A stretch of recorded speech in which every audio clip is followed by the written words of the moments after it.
Welcome to Cornerstone. Hope everybody's happy and well this morning. Let's stand for a moment of prayer, please. Let's pray. Jesus, thank you so much again. Every Sunday morning I get up here, Lord, and I say, thank you, Lord. And I pray that our hearts are ready for worship and ready for the word, Lord. And I pray this is just a start for this week ahead of us, Lord, that we can be able to witness your name, Lord. We thank you. You want us to do, Lord. We pray for the message today, Lord. And I pray that our hearts are open this morning, Lord. In Jesus' name we pray. Amen. Amen.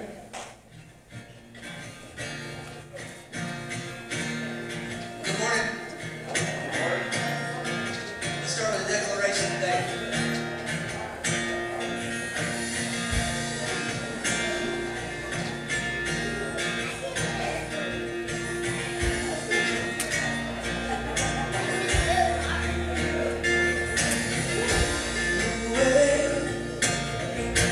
The truth, the light, I believe that you are the way,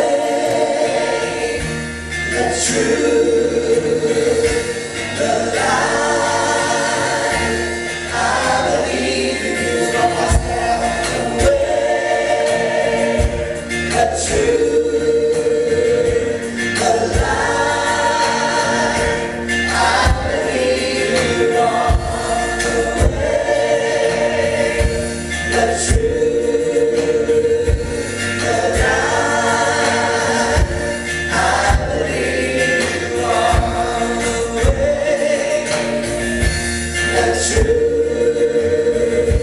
the light. I believe you are the way, the truth, the light. I believe every battle, every heartbreak, every circumstance. I believe that you are my fortress, you are my portion, you are my hiding place. Oh, I believe that you are the way, the truth, the light. I believe you are the way, the truth, the light.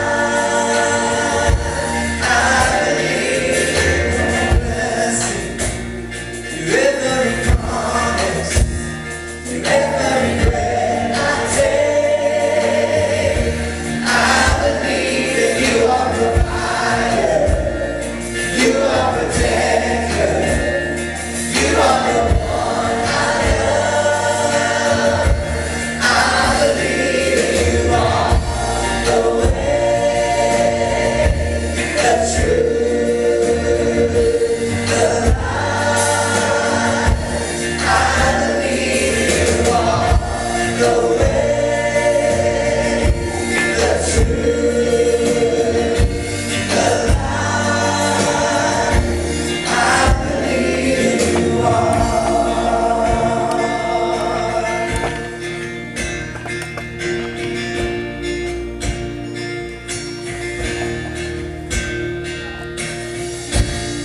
It's a new horizon, and I'm set on you. And you meet me here today, the mercies that are new. All my fears and doubts, they can all come true, because they can't stay long, and I'm here with you. It's a new horizon, and I'm set on you. And you meet me here today, the mercies that are new. All my fears and doubts, they can all come true, because they can't stay long, and I'm here with you. It's a new horizon, and I'm set on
back safely. Praise the Lord. Ready to go.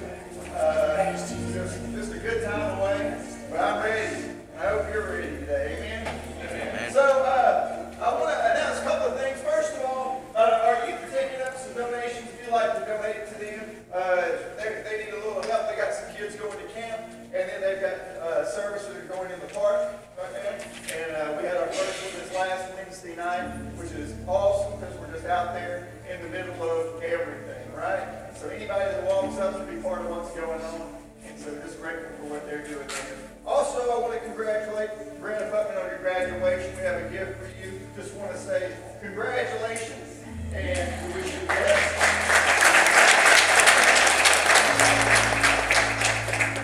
And aren't you excited about what God is doing? Amen? He just keeps working things out. I heard y'all had a great service last week.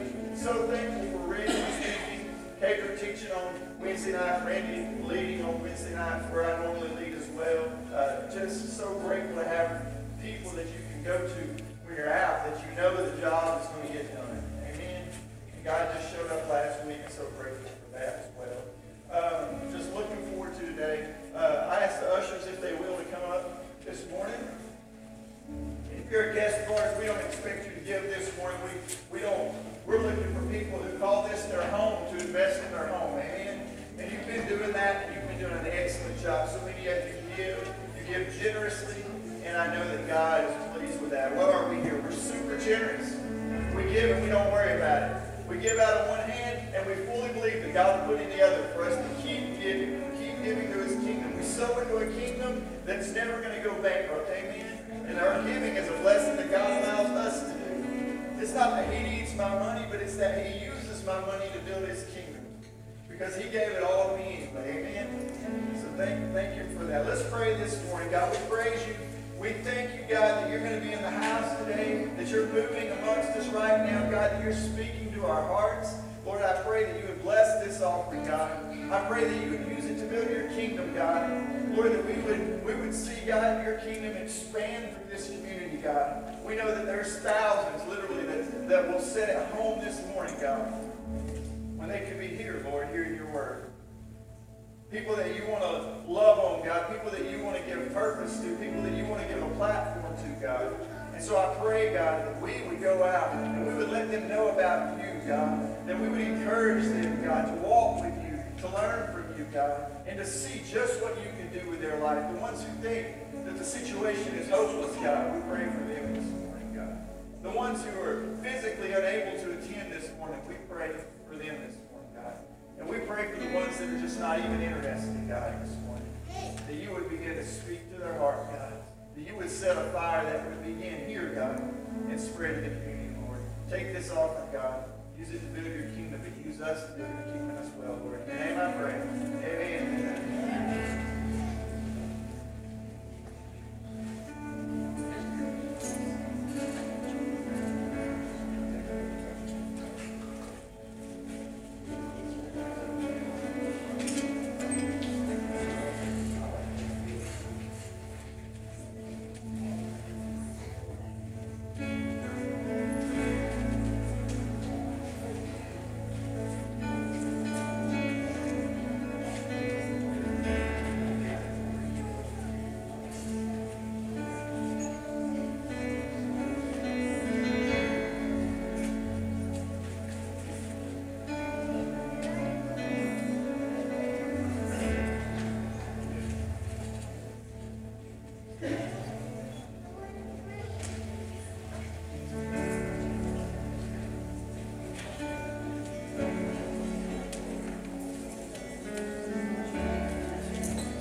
champion's not there, he is alive. He already knows my every need. Surely he will come and rescue me.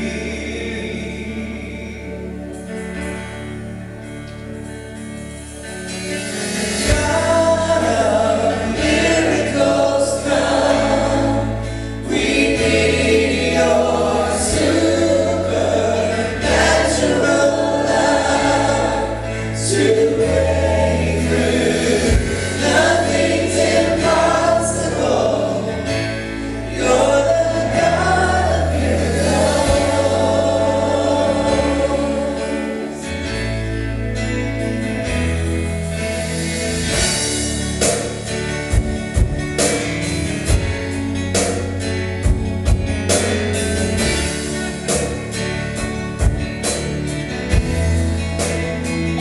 Let faith arise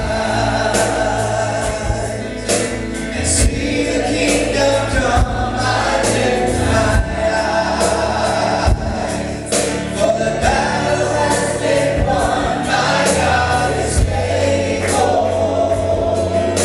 With every single word He said is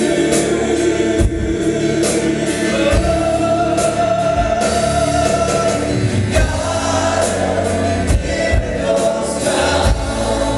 We need your supernatural love to break through. Nothing's impossible. You're the God of miracles.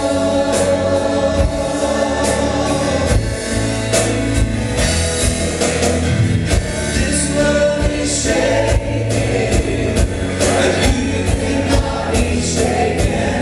My heart is breaking, but I'm not broken yet. Your love is fearless. Help me to be courageous too. There is nothing impossible. This world is shaking, but you cannot be shaken. My heart is breaking, but I'm not broken yet. Your love is fearless. Help me to be courageous too. There is nothing impossible. The God of miracles come. We need your supernatural love to break through. Nothing's impossible. You're the God of miracles.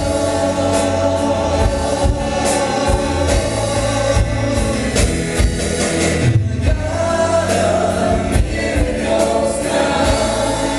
We need your supernatural love to break through. Nothing's impossible. You're the God of miracles.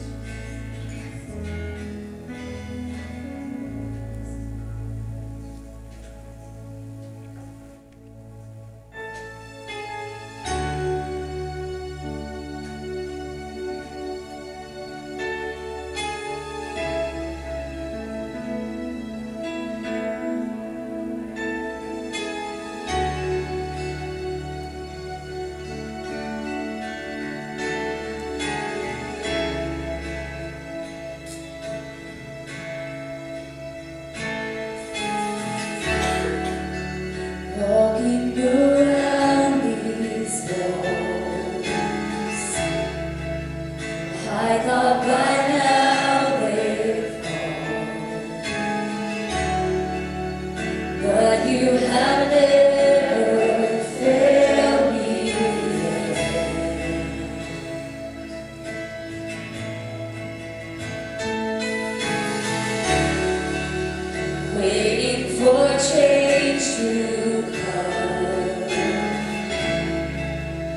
knowing the battle's won. For you have never failed me yet.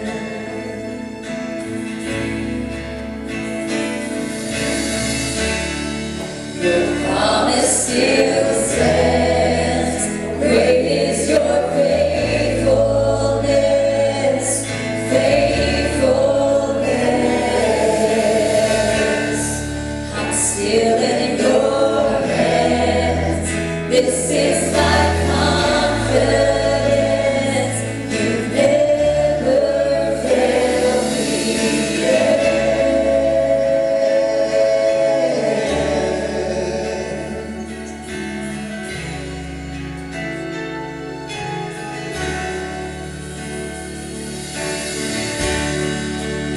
I know the night won't last.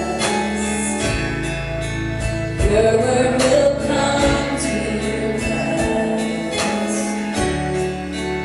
My heart will sing your praise again.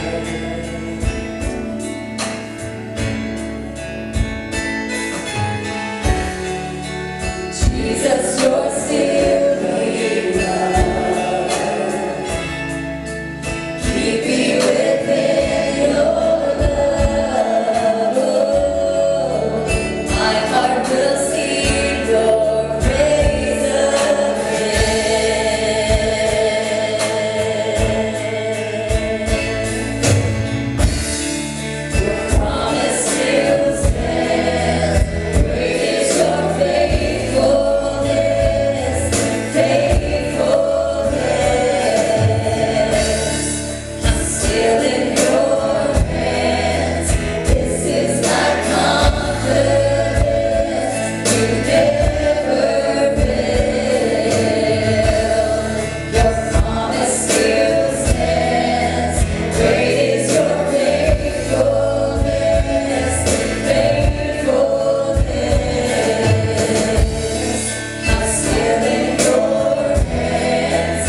situation, God. No matter if we feel alone or if we feel like we're surrounded, God, you're present in every situation, God. You're ready and you're available.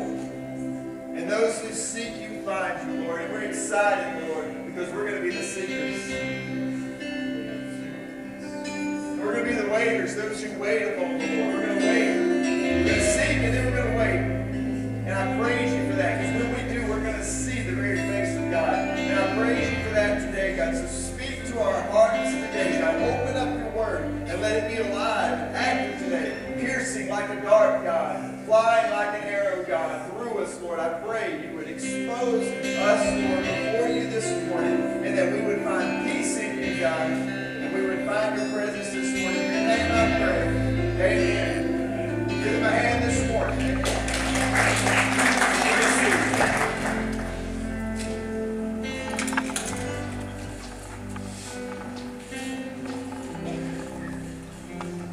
Well, good morning.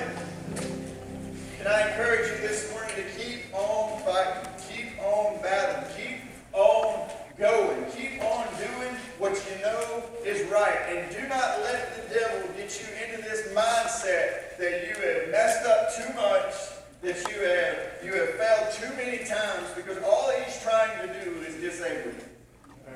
All he's trying to do is disable you, because the moment that you think, oh, I'm not good enough to serve, what you'll do is you won't serve.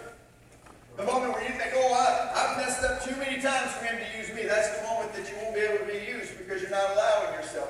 And what I'm saying is that we're all going to mess up, we're all going to fall, but he didn't come out of the grave and he didn't go through the cross so that I can keep living in my sin and keep feeling shameful about every single thing that I've done. Amen? He came to bring freedom. He came to bring life and to bring it more abundantly. And if he come to bring life, then I shouldn't be over here feeling terrible all the time. Every time I slip up, I can go to him. I can get coverage for that sin. He covers me in his blood. Yes, I am sorrowful. Yes, I am repentant. Yes, I turn away from the things that I was doing.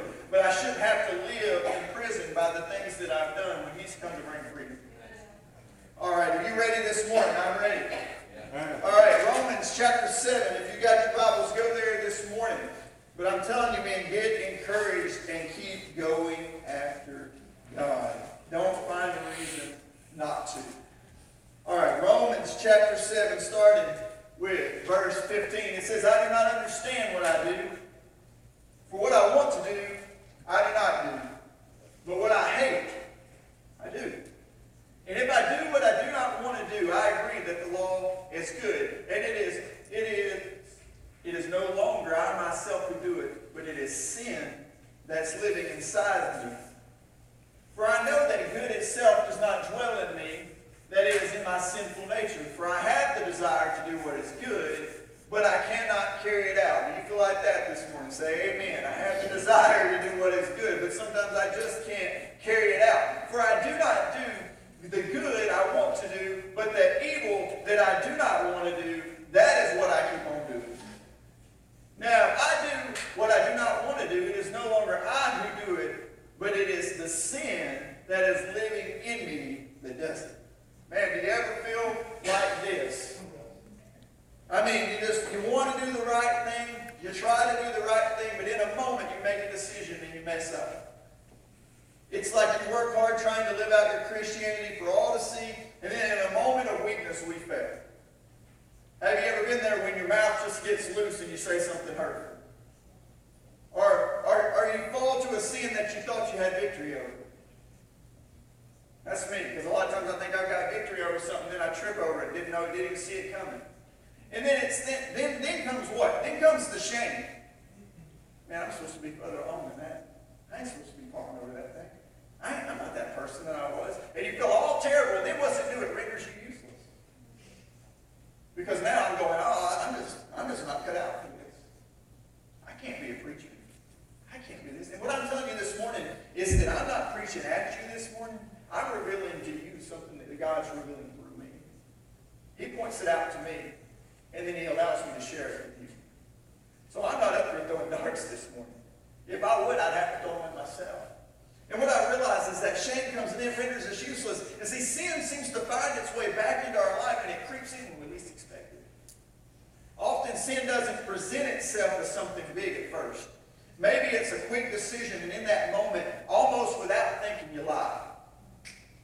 You ever been there before? Somebody asks you something, the spur of the moment, you spit something out, and then you walk away and you go, well, that wasn't true. I've been there. You know, where he says something, I shouldn't have said that, because that's not right. And then it's often it presents itself as small. Or maybe it's just this. Maybe it's this. Maybe you get on your computer, and you're going to do something for school. You're going to do something for work. But then the next thing you know, pornography pops up on your computer. And then maybe guys, maybe even women too, you're looking at something and you go, how did I get here? Because I didn't intend to be here. And a long time ago, I had to win that battle. As a young married man, as a teenager, I had to win that battle. I had to stop putting myself in situations where that could happen. But what I'm saying is, hey, I know that somebody somewhere is dealing with that, where it comes up and you're like, how did I even get here? This is not what I intended to do. But do you know what happens next? Your guilt gets even heavier. I say I'm this, but I don't look like it. Oh, I mean to do well, but I don't. What? That's what he's saying. He says, the good I want to do, I can't even carry it out. And I see so many Christians rendered useless because they mess up. And what they don't realize is every other Christian that's surrendered is messing up too. Yes, I pursue holiness. Yes, I pursue righteousness. But I haven't completed it yet. I'm still chasing it. I still want to be that. I'm still washing away, asking God to wash away my sins. I'm still asking God to sharpen me and making me sharper. But every now and then, April and I are having a discussion, and then I say something, and it goes bad. You ever been there? And you go, where did that even come from? And then it's long, lonely, cold moments following. You're like, I didn't even know that was in me. I didn't even know that's who I was. See, sin, what it does is it begins with compromise. And that's what we're talking about today. We're talking about seeds of compromise. So I Googled the word compromise, and one of the definitions really stuck out to me. Look here, compromise. It is accepting a standard that's lower than is desirable. It's accepting a standard. In other words, implementing something as a standard into your life that is actually lower than is desirable. Isn't that kind of how sin works? It amazes me that sin will quickly escalate when we open ourselves up to compromise what we know to be right. And you know that. It's that little thing that you do. It's that little bit that you give. You say, that's not really right, but this one time it's not going to hurt anybody. And then we open ourselves up, and what happens is sin starts escalating. It's like that snowball. It rolls downhill, and it's faster, and it gets bigger, and it takes more to hide it, and it takes more to act like you're not that person, that you're living in sin, but you're not really trying to do anything about it, and it just escalates, and it escalates. Why? Because it starts with compromise. It starts with a seed. But see, what we don't understand, what we try to forget about, if sin starts as a seed, what do seeds do? They grow. And then they produce fruit of their own that produces more seeds, that produces more fruit, that gets bigger. And then they dig down roots into the soil, and they take hold. And then they're not so easy to pull up anymore. And that's what sin does. We let a little bit in. We don't cultivate the crop. We don't get rid of the weeds. We don't do the things that we're supposed to do. And then the next thing we know, we're overwhelmed by the fruit of our sin. For example, during an affair, compromise begins with a second look. You might have the first look. Somebody might walk by you and say, okay, well, they're attractive. But it's the second look that kills you. It's like, oh, wait a minute. Because then what you do is you're no longer just glancing, but you turn your face this way. And now it becomes, what was a glancing passerby, now becomes full-on attention. It becomes the center of what you're doing. And it's the second look that always gets you. It's the same way with anything else. It's the second time that gets you. Because then what you're doing is you're making a conscious effort to follow that which you have put your mind to. You know what I'm saying? It's like, I'm just going to center on this now. So you're just going to about face from what you know to be right. The second glance gets you. David understood this all too well. Get your Bibles, turn to 2 Samuel chapter 11. That's going to be where we're at the majority of the time today. 2 Samuel chapter 11. David understood this all too well, and the cost was more than he ever intended to pay. And that's the way sin does. All right. So 2 Samuel chapter 11. And that quit working for whatever reason. Or if you can flip that trick, I don't know. But 2 Samuel chapter 11, there he goes. So David sent his servants to find out who she was. Oh, let's go back one. There we go. In the spring, when the kings normally went out to war, David sent out Joab, his servants, and all the Israelites. They destroyed the Ammonites and attacked the city of Rabbah. So David stayed in Jerusalem. Okay. One evening, David got up from his bed and walked around the roof of his palace. And while he was on the roof, he saw a woman bathing, and she was beautiful. So David sent his servants to find out who she was. A servant answered, "That woman is Bathsheba, daughter of Eliam. She is the wife of Uriah the Hittite." If David shouldn't have stopped about 2 verses ago, at this point he should have stopped. She is the wife of Uriah the Hittite. He should have said, "Oh, this is not where I need to be." But he doesn't. So David sent messengers to bring Bathsheba to him. And when she came to him, he had sexual relations with her. Now Bathsheba had purified herself from her monthly period, and then she went back to her house. But Bathsheba became pregnant and sent word to David saying, "I am pregnant." So David sent a message to Joab, "Send Uriah the Hittite to me." And Joab sent Uriah to David. Can you see the snowball effect here? I messed up. Now I've got to cover it. I messed up. Now I've got to cover it. It would be so much better if it would have been, I messed up. Now I've got to fess up. Okay? The quicker that we confess, the faster it heals. So look here. 7. When Uriah came to him, David asked him how Joab was, how the soldiers were, and how the war was going. Then David said to Uriah, "Go home and rest." So Uriah left the palace, and the king sent a gift to him. But Uriah did not go home. Instead, he slept outside the door of the palace, as all the king's officers did. And the officers told David, "Uriah did not go home." Then David said to Uriah, "You came from a long trip. Why didn't you go home?" And Uriah is actually a man of character. Imagine in this instance that David is the man without character. David, the man whom God loved, is the man without character. And Uriah, the victim, is the man of character. Uriah said to him, "The heart and the soldiers of Israel and Judah are staying in tents. My master Joab and his officers are camping out in the fields. It isn't right for me to go home to eat and drink and have sexual relations with my wife." David said to Uriah, "Stay here today. Tomorrow I'll send you back to battle." So Uriah stayed in Jerusalem that day and the next. Then David called Uriah to come to see him. So Uriah ate and drank with David. David made Uriah drunk, but he still didn't go home. That evening Uriah again slept with the king's officers. So David can't even cover up his tracks. Why? Because he's committed an act against someone who has more character than him. The next morning, David wrote a letter to Joab and sent it to Uriah. And in the letter, David wrote, "Put Uriah on the front lines where the fighting is worst and leave him there alone. Let him be killed in battle." And Joab watched the city and saw where its strongest defenders were and put Uriah there. And when the men of the city came out to fight against Joab, some of David's men were killed. And Uriah the Hittite was killed with him. Uriah is killed with him.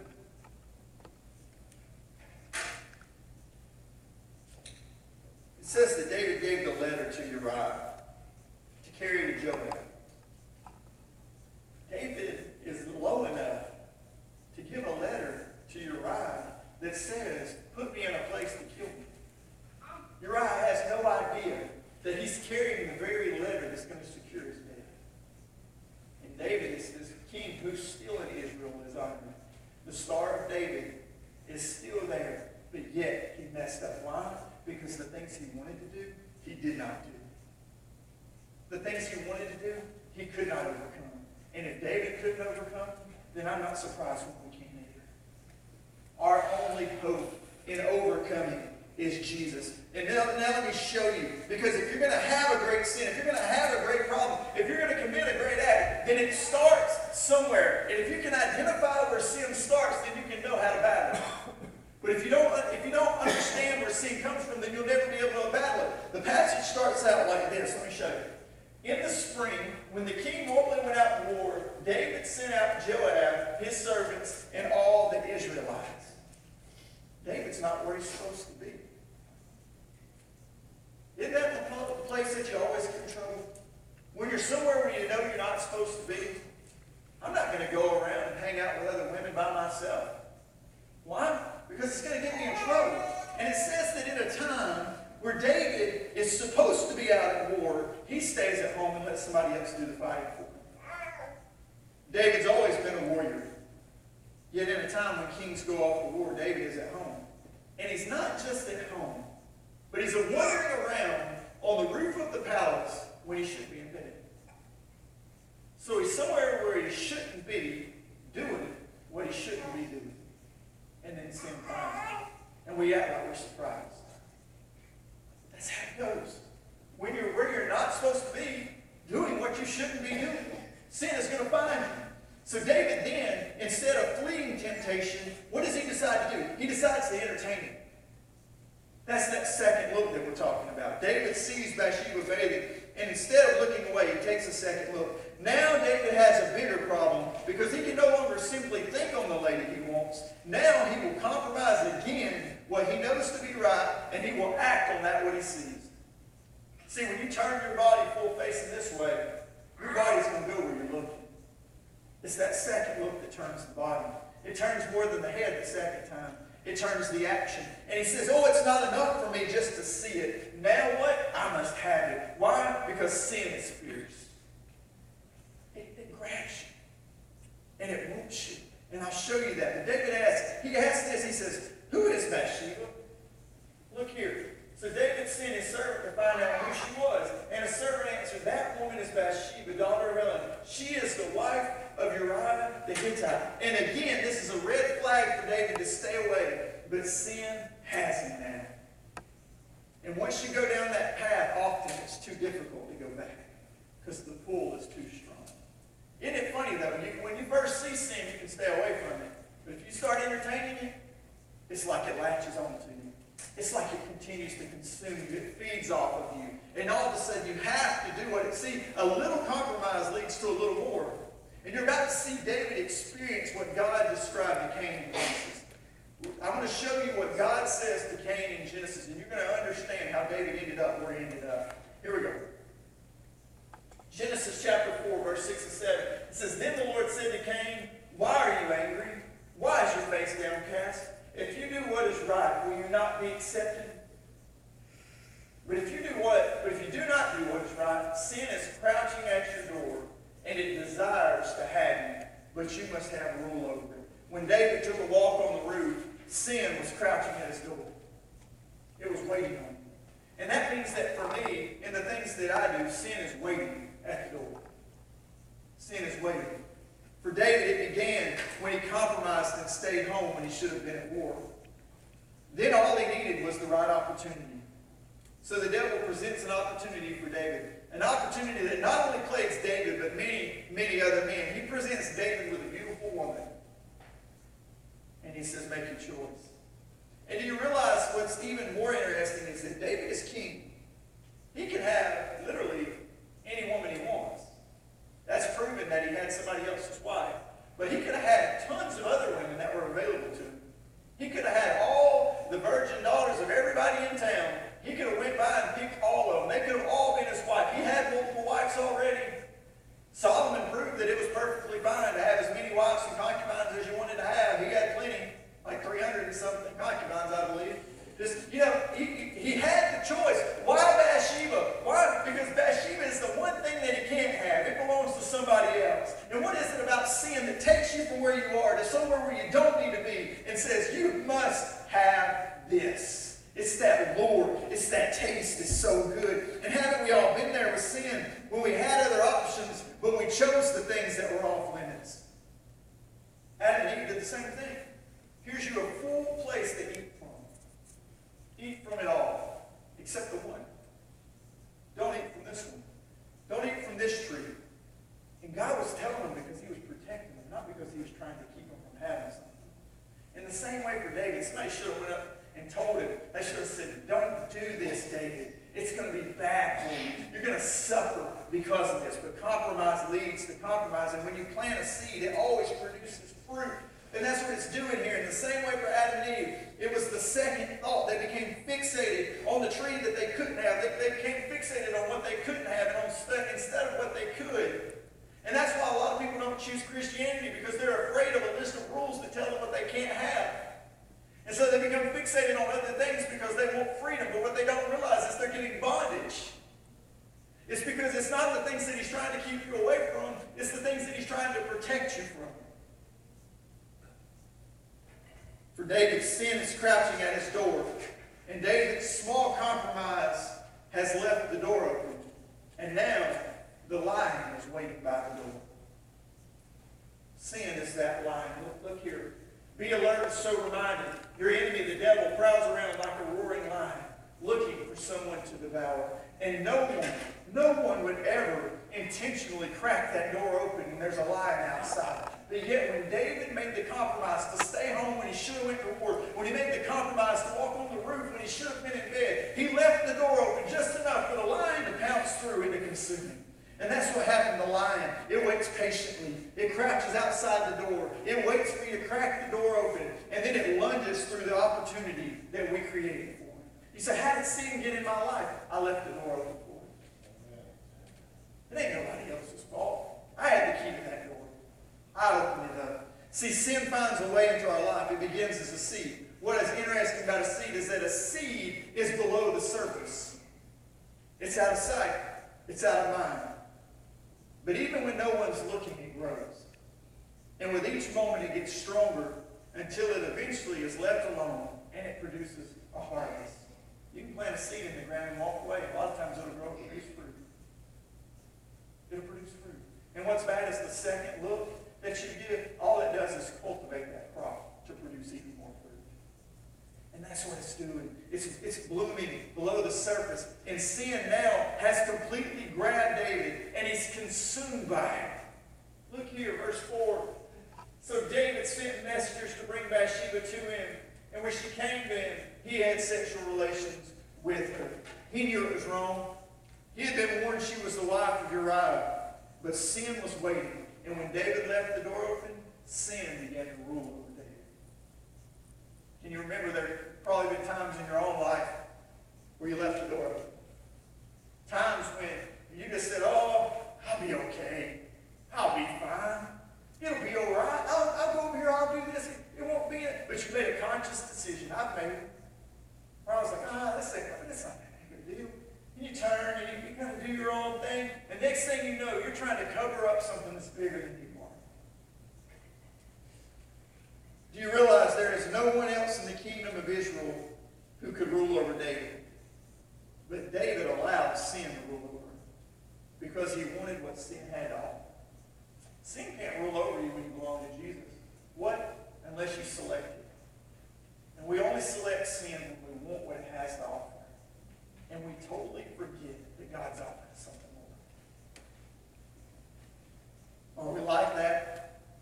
We don't think it'll hurt anything. Yet with each compromise, we trade our soul. With each compromise, we trade our integrity. With each compromise, we exchange communion with God for fleeting, frivolous pleasure. That's hard to say. Fleeting, frivolous pleasure. Yeah, you can cut that one down. And so we trade it. We trade it. We say, oh, I've got communion with the God of the universe. Anything that belongs to him is rightfully mine as an heir of God. But yet I would rather have a few moments of pleasure over here than to serve the God who wants to give me everything that I need. David sleeps with Bathsheba. And what happens next is interesting. We say, oh, sin produced Avani and Bathsheba. That's not necessarily true. See, what happens next is interesting because sin produced fruit in David and that he had an affair with a married lady. Yes. But the action itself produced consequences in that Bathsheba became pregnant. And what do I mean? I mean that if David has relations with anyone, there is an opportunity for them to become pregnant. There's an opportunity. See, it wasn't David's sin that impregnated Bathsheba. Had he done the same thing with one of his wives, it would have produced the same result without him sinning. And we're so quick to blame our situation on sin when in fact our consequences are often just the result of our actions. It's where those actions begin. That's the problem. The action for David began with the affair. You know, I mean, if we continue to consume calories, we're going to get fat.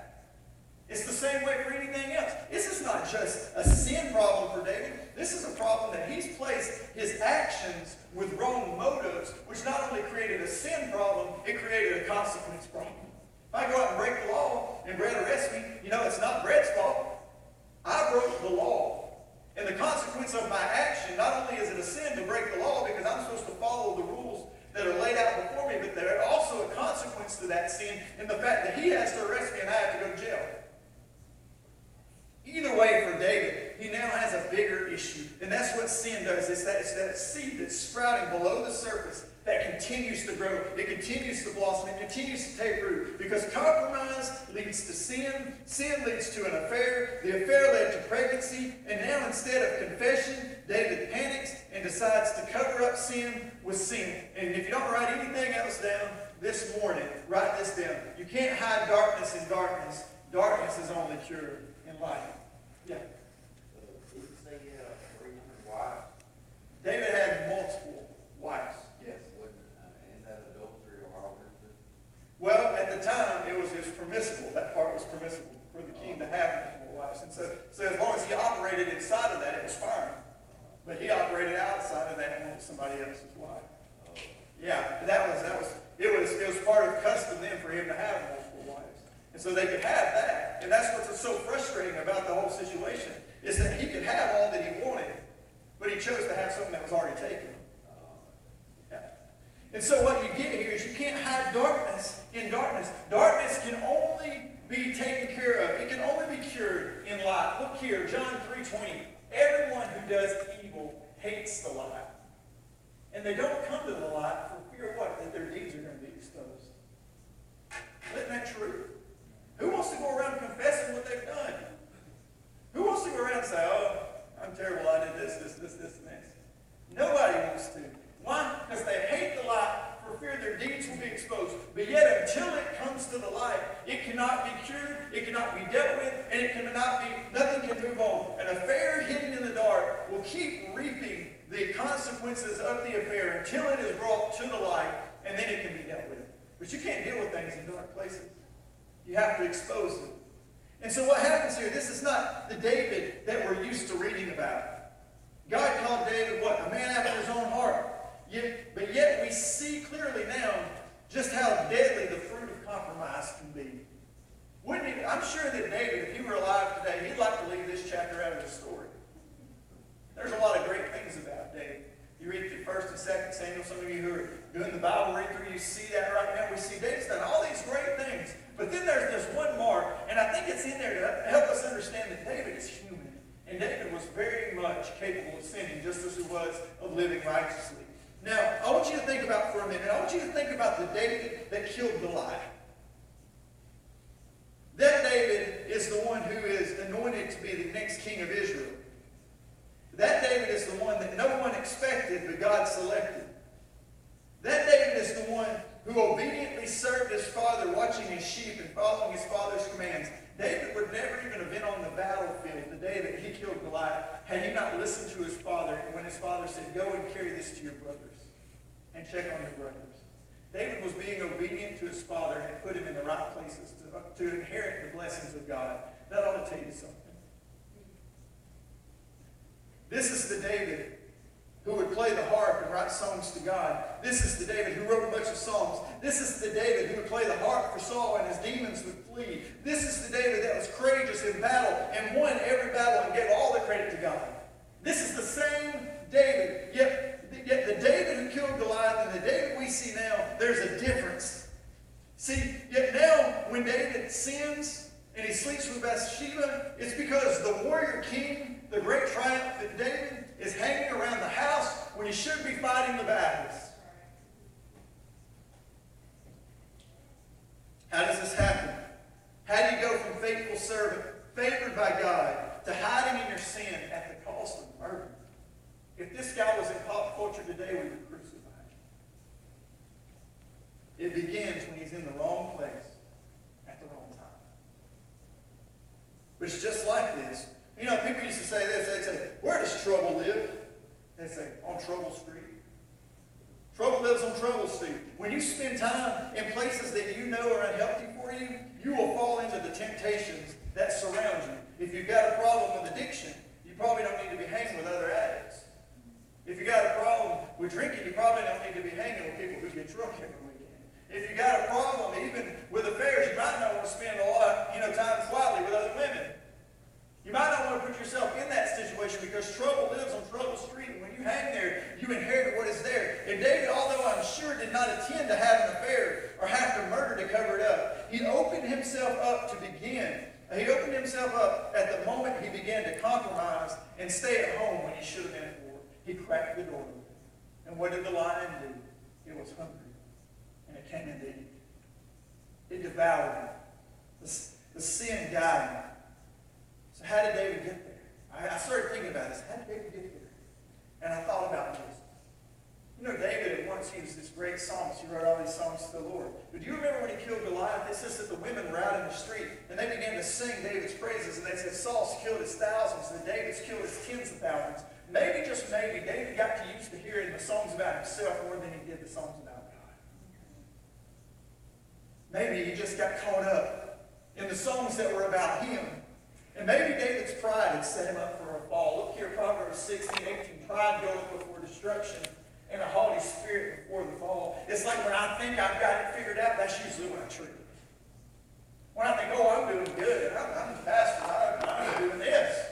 It's working out well. Then I turn my back and I realize I've forsaken something, and I trip over the things that used to not bother me. All of a sudden, they're a stumbling block for me. And so David, maybe instead of singing God's praise, maybe he just got used to his own praise. And do you remember that when he killed Goliath, they sing those praises? And it set him up for a fall. Remember in the garden, the serpent used pride against Adam and Eve. He said, eat from this tree and you'll be like God, knowing good from evil. And they thought, I want to be like God. I want the power that God has. And we'd all like to kick him for doing it. But we would have done it if they hadn't. Somebody would have ate from the tree. Somebody would have went over there, probably every one of us. And what they said is this, it's that pride. It came before the fall. It came before the fall of man. Or maybe this, and this is something that I really struggle with. And I don't mean to struggle with it, and I'll be honest, I probably didn't even realize I struggled with it until this week. And April was up praying one night, and she felt like she heard something from the Lord. She told me about it. And it really struck out to me. But maybe David become robotic instead of relational. You know what I'm talking about? Robotic instead of relational. David had been doing the right things, but maybe he had the wrong heart. Maybe he was singing the praises. Maybe he was praying. Maybe he was reading the scripture, but he lost the fire for the Lord. Maybe he didn't sing to him in private like he once did. Have you ever done that? You're going through the motions. You're doing what you feel like is right. You're still reading your Bible. You're still praying. But something about that relationship is off. I mean, I can do all the right things for April. I can go and I can go to work. I can come home. I can take care of the kids. I can clean the house. I can cut the yard. But if I don't have a conversation with her, isn't there something missing in what our relationship is supposed to be? And we can do that with the Lord. Oh, I'm going to read my Bible every day, and I do. Oh, I'm going to go to church. I'm going to serve, and I do, and I do, and I do, and I do. And God's over there going, yeah, all those things are great. I want you to do all of them. But what about me?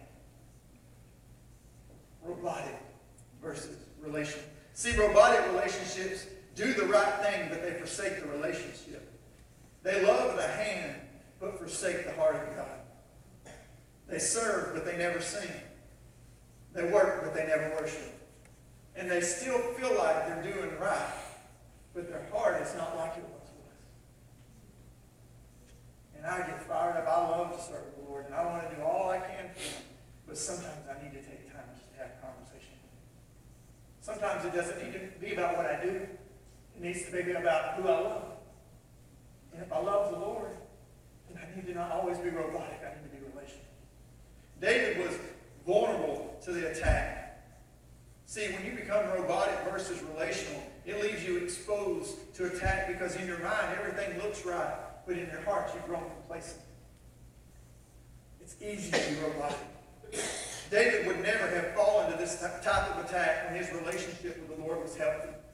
Well, see what compromise does is it creates distance. And compromise exposes who we really are. And lastly, compromise is costly. David has Uriah killed. And the prophet Nathan comes to David and tells him this story. 2 Samuel chapter 4. The Lord sent Nathan to David. And when he came to him, he said, there were two men in a certain town, one rich and the other poor. And the rich man had a very large number of sheep and cattle. But the poor man had nothing except one little ewe lamb he had bought. He raised it, and it grew up with him and his children. And it shared his food, and it drank from his cup, and even slept in his arms. It was like a daughter to him, his sheep. And now a traveler came to the rich man, but the rich man refrained from taking one of his own sheep or cattle to prepare a meal for the traveler who had come to him. Instead, he took the ewe lamb that belonged to the poor man and prepared it for the one who had come to him. Can you imagine in David's mind, he's a shepherd. He's taking care of sheep. He knows what it's like to hold a little lamb. And he imagines this man. He's like, this man has raised this little sheep, and it's his pet. It's his friend. And then somebody comes and takes it and cooks it. And David burned with anger against the man and said to Nathan, as surely as the Lord lives, the man who did this must die. And let me tell you, if this man had really done this at the time, the only thing the man would have had to do was pay back the sheep so many times more. But David says that's not enough. He says this man deserves to die. And he must pay for that lamb. See, 4 times over. But he did such a thing and had no pity. So that's why David thinks he deserves to die. And Nathan looks at David and he says, you're that man, David. And at that moment, sin and its big kingdom and its big garden that it's produced comes crashing down. And David sees who he really is. But he doesn't do it till when? Till somebody brings the light to dark places. We'll just keep living in darkness as long as darkness is there. And we'll try to hide darkness in darkness. But until somebody brings light, that's the only time that you can see who you really are. And at that moment, you think Nathan wanted to go to the king of Israel and tell him that? He probably thought it could cost him his life. He doesn't. He goes anyway, and he exposes it. And what's interesting, this is what David says. He realizes that it's going to be costly. And Nathan tells him all these things that are going to happen now because you've made this mistake, David. But this is what he tells him. He says, then David said to Nathan, I have sinned against the Lord. Finally, David has the breakthrough, and he exposes himself, and he brings it to the light. And Nathan replies, the Lord has taken away your sin. See, he's taken away his sin, but he hasn't taken away his consequence. You're not going to die. But because by doing this you have shown utter contempt for the Lord, the son born to you is going to die. It cost you so much to sin. And you don't even realize the price that you're paying for it. David's baby would die. Death is in some form or fashion is always a fruit of compromise. Maybe it's death of your relationship with the Lord. Because what compromise creates distance. Maybe it's death of relationship with your spouse. Because compromise creates distance. Or maybe it's death of a relationship with a friend.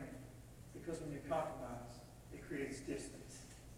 See, my father-in-law said this for years. I don't know where he got it, but it said sin will take you. It'll take you farther than you want to go. It'll cost you more than you're willing to pay. And it'll keep you longer than you're willing to stay. You step into it thinking it's free, but it's very costly. After Cain had killed Abel, and his sin was before God, this is what Cain said. He said, Cain said to the Lord, my punishment is greater than I can bear. See, it's costly. Compromise will get you. It'll rob you. It'll rob your family. And Randy, would you come this morning? I give a message like this morning because I'm telling you guys, I've struggled. I've struggled to compromise in certain things at certain times and made choices that I knew were not right at the time, that I thought was not a big deal. It's not a big deal. But realized later it put my integrity into question. And so I ask you this morning, are you compromising? Is there something in your life where you're saying, I'll give God all of this, but this one area, I'm just not going to give it? Or I'll just keep doing this over here and nobody's going to know. Nobody will ever know that I'm compromising. God knows.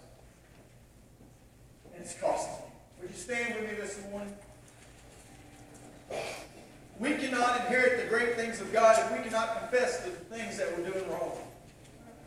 We cannot inherit the blessings of God unless we confess that we've sinned and that we've fallen short of His glory. But I'm telling you, when we confess, it equips us to begin to do work for Him again. Because after this, after David's mistake, after he loses the baby, David goes on the greatest success story that can be told. David wins battle after battle after battle. David's kingdom increases. It keeps going. David then has Solomon. And Solomon, his own blood son, is able to build a temple for the Lord. And it's one of the greatest things of modern time. And it all comes through the lineage of Solomon. Then from David's lineage comes all the way down to Jesus.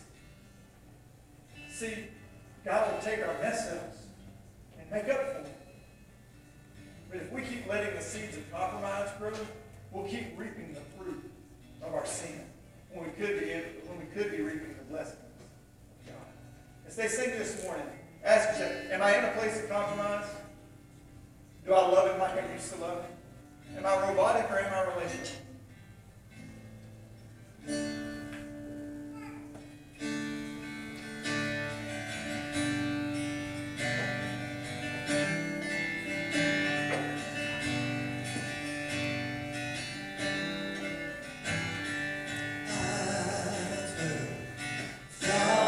Stories of what they think you're like, but I've heard the tender whisper of love, dead of night you tell me that you're pleased and that I'm never alone. You're good, good Father. It's who you are, it's who you are, it's who you are, and I'm loved by you. It's who I am, it's who I am, it's who I am.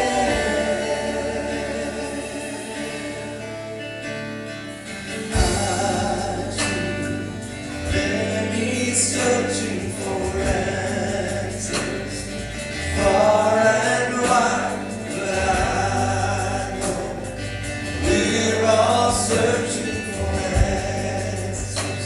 Only you provide, because you know just what we need before we say a word. You're good, good Father. It's who you are, it's who you are, it's who you are, and I'm loved by you. It's who I am, it's who I am, it's who I am. You are perfect in all of your ways. You are perfect.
I didn't have quite what I needed. And I was supposed to do these reviews, and I was looking at them. Some of the questions I could answer on the reviews, it's like 10 questions. I don't even think you get a grade for it. And so I didn't. I had an opportunity where I was like, I just went through and I was just checking answers. And I'm not reviewing the work like you're supposed to. And when I did it, it was like, I was like, that's dishonest. And in my mind, I'm like, oh, it's fine. But the guy's like, that's dishonest. And when I afterwards, I'm looking at it, I'm like, I messed up here.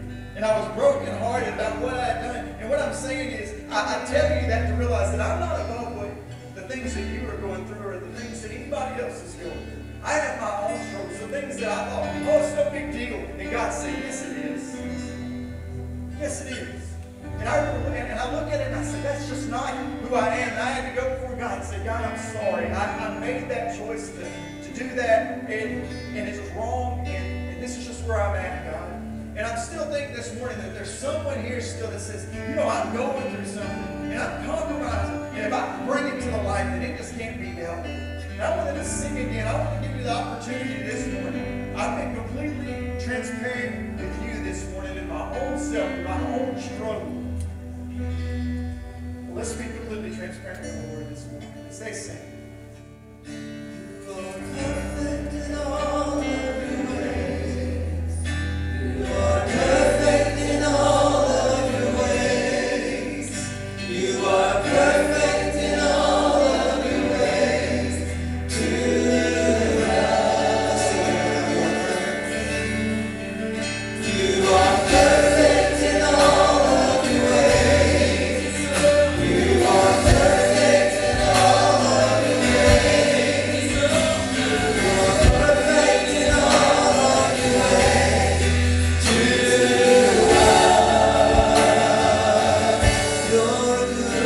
good, Father. It's who you are. It's who you are. It's who you are. And I'm loved by you.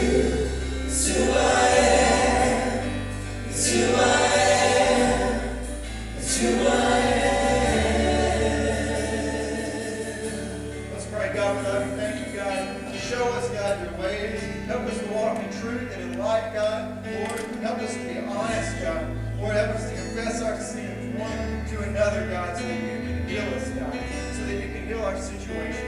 Thank you for those that have been here today. Thank you for what you're doing, God. I pray you would continue to bless and move. And we thank you for this day, Lord. In your name I pray. Amen.